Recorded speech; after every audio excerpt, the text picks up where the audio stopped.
کے ساتھ بیٹھا کرتا تھا وہ گستاخ نہیں تھا بلکہ گستاخان شیخین کے ساتھ بیٹھتا تھا. اللہ اکبر. تو جو گستاخان شیخین کے ساتھ بیٹھے, صرف بیٹھے, مرتے وقت تو اس کی زبان پہ کلمہ نہیں آتا, جو گستاخی کرے اس کا کیا انجام ہوگا. یہ دنیا چند دن کی ہے, یہ دنیا چند لمحے کی ہے. بندوں کی خوشی کے لیے اللہ کو ناراض نہ کرو. واللہ ورسولہ احق ان یرضوا. اللہ اور اس کا رسول اس بات کے زیادہ حقدار ہیں کہ ان کو راضی کیا جائے. آج یہ بحث چل رہی ہے کہ کون کب ایمان لایا تھا, کون کب ایمان لایا تھا. میں نے کہا کسی نے کبھی بھی ایمان لایا تھا. ایمان تو لایا تھا نا, حضور نے تو معاف کیا تھا نا, حضور نے تو چادر میں جگہ دی تھی نا. جس کو رسول اللہ امان دے دے, جس کو نبی امان دے دے, امتی کو حق کیا ہے اس کو امان سے باہر کرنے کا. آپ سے پوچھنا چاہتا ہوں, اس لیے مسلمانوں اپنی حیثیت میں رہو.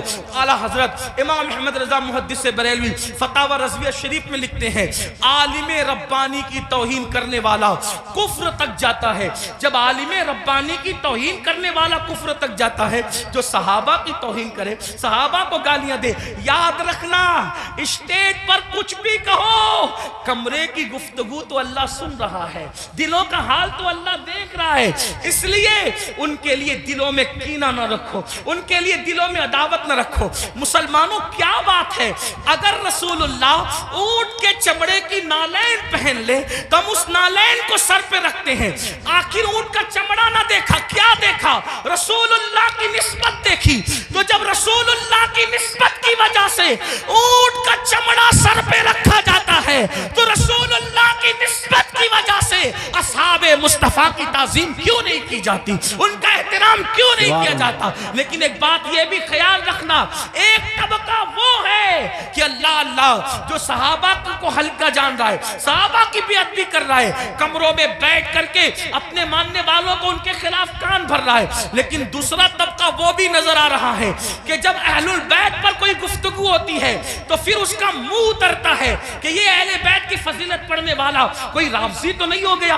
ہم کہتے ہیں اللہ کے بندو, اہل بیت کی فضیلت پڑھنا رافضیت نہیں ہے بلکہ صحابہ کی گستاخی کرنے کا نام رافضیت ہے. ورنہ دیکھو اللہ اکبر, ہمارے جتنے بزرگان دین ہیں سب نے کھل کھل کر, کھل کھل کر صحابہ کی عظمت بھی بیان کی اور اہل بیت کی عظمت بھی بیان کی. آج اگر محفل میں نعرہ حیدری لگے تو کچھ لوگوں کے چہرے یوں اترتے ہیں. ہم نے خود منبر پہ محسوس کیا, ان کے نام نہیں جانتے وہ کون لوگ ہیں. اللہ اکبر, کہ محفل میں علی کا نعرہ لگ رہا ہے, کہیں رافضیوں کی محفل تو نہیں. میں نے کہا یہ فکر صحابہ نہیں ہے, فکر اہل سنت نہیں ہے.